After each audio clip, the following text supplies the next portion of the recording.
I moved into a small, second-floor apartment in a quiet part of town.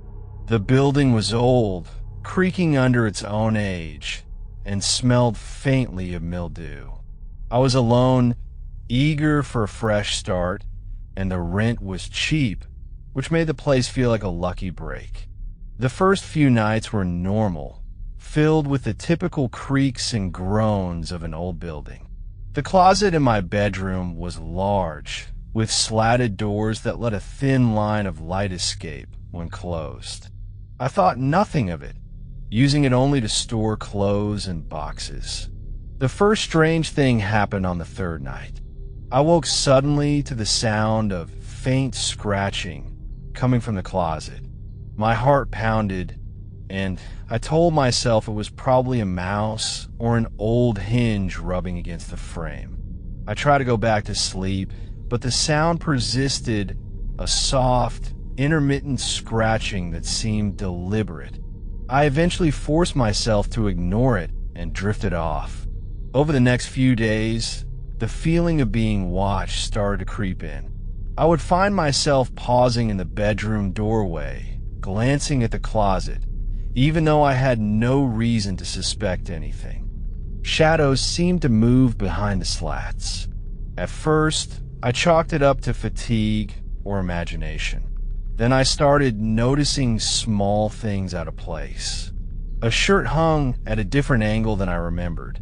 A box shifted slightly. Nothing overtly alarming, but enough to unsettle me. One night, I woke to the sensation of someone breathing in the room. I froze, my eyes darting around the darkness, settling on the closet. The slats seemed darker than usual, as if something had pressed against them. I didn't dare approach. The next morning, I told myself it was a nightmare, a stress response to being alone in a new place. But that night, the scratching returned, and it was accompanied by something new, the faint sound of whispering. I strained to hear, but the words made no sense, just a low, sibilant noise that seemed to come from inside the closet.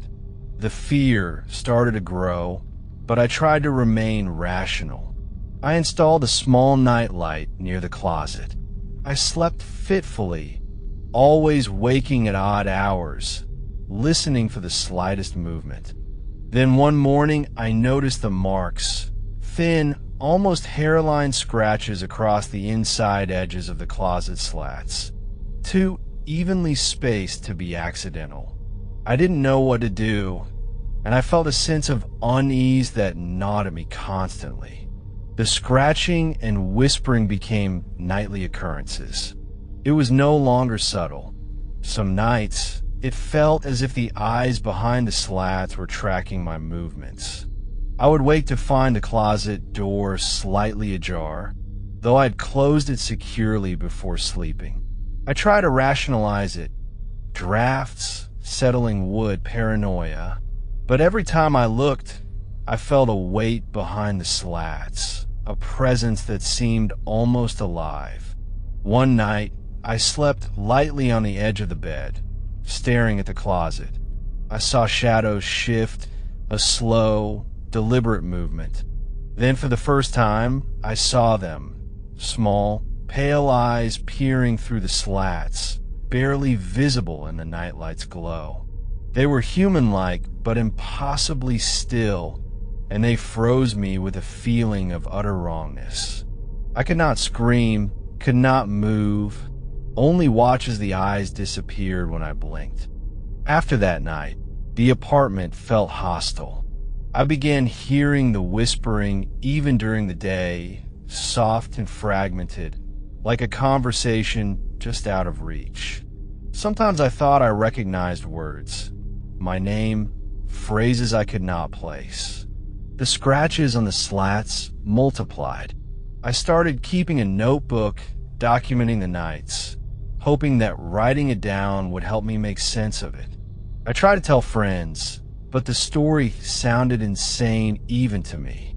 They suggested stress, anxiety, or a rodent problem. But I knew it was more than that. I started noticing other anomalies. Cold spots near the closet, even in the afternoon. Objects subtly shifted when I returned from work. Once I opened the closet to investigate and found the inside lined with small indentations, almost like finger marks pressed into the wood, though I live alone. I could not explain how they had appeared. Sleep became impossible. I started sleeping in the living room, but the feeling of eyes watching followed me. The whispering grew louder in my dreams. Sometimes I woke with scratches on my arms, faint but real, though I had no memory of doing it. My reflection in the mirror seemed different, as if I were being observed through my own eyes. I could not bring myself to leave the apartment, and at the same time, I could not stay. I reached the point where the fear was unbearable. I decided to confront the closet directly. I waited until late, the apartment silent, but for the faint hum of the refrigerator, and slowly approached. The night light illuminated the slats. I pressed my ear against the door. The whispering stopped. A low, deliberate breath sounded from within. I swung the door open, expecting darkness, maybe a rodent or nothing at all. But inside, the closet was empty. The shelves, the hanging clothes, the boxes, everything was exactly as it should be. I laughed nervously at my own paranoia and closed the door. That night, I woke to the sound of breathing, louder and more distinct, right beside my bed. I sat up and saw a figure retreating into the closet, impossibly thin and pale, its face pressed against the slats. I could not move, paralyzed with terror. The eyes watched me, unblinking, and then vanished. After that encounter, my reality started to fracture. I would hear my own voice calling from the closet. The eyes were everywhere, in reflections, shadows, glimpses in passing.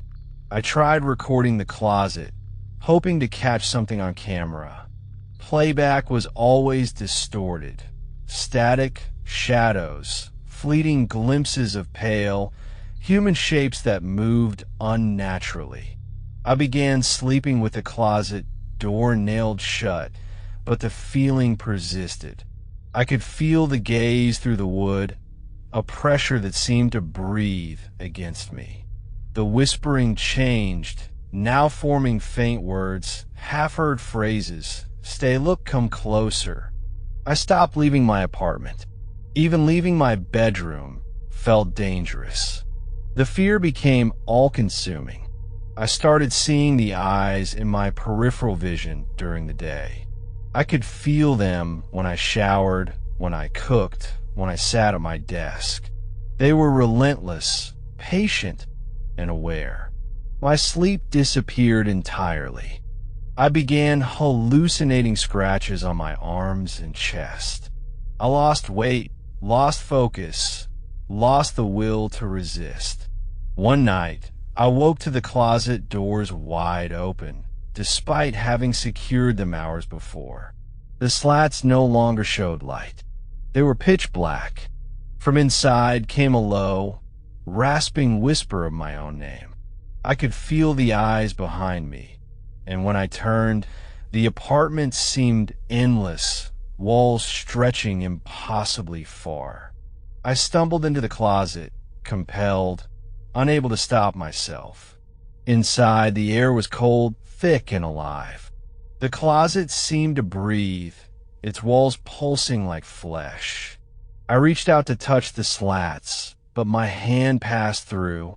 Behind them, the eyes stared, not just through the wood, but at me, into me. I felt memories that were not mine, visions of things that should not exist. The apartment disappeared, replaced by darkness filled with whispers, scratches, and pale, unblinking faces. I pulled myself out, collapsing on the floor.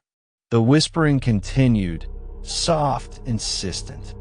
I realized that I was no longer entirely alone in the apartment, and perhaps I never had been. Something had been waiting for me, growing stronger as my fear grew, feeding off my awareness. I could feel it learning me, reading me, shaping itself around me. I could not endure the closet any longer, and yet I could not leave. I stayed awake for days, drinking water, surviving on scraps, never closing my eyes. The eyes followed me everywhere, in the corners of rooms, in reflections, in the patterns of ceiling paint. The whispering became a language, though I did not understand it. Sometimes it screamed, though no sound left my ears. The final night came silently. I sat in the bedroom, staring at the closet doors, which now seemed almost alive, pulsing with a rhythm that matched my heartbeat. The slats shifted slightly, and the eyes appeared. They were countless now, human-like but wrong, staring from inside, from the walls, from the shadows. My body refused to move, and I understood that I was no longer just observed. I was integrated, part of whatever watched. The whispering formed words I could finally comprehend. "You belong." I screamed, but it was drowned in the chorus of hundreds of voices behind the slats. The closet expanded, swallowing the room, the apartment, until I was entirely inside it, surrounded by eyes and whispers. Every scratch on the wood became a memory of those who had been claimed before me, and now I was among them. Morning came, and the neighbors reported nothing unusual. The apartment was empty, quiet. The closet stood closed, slatted doors intact.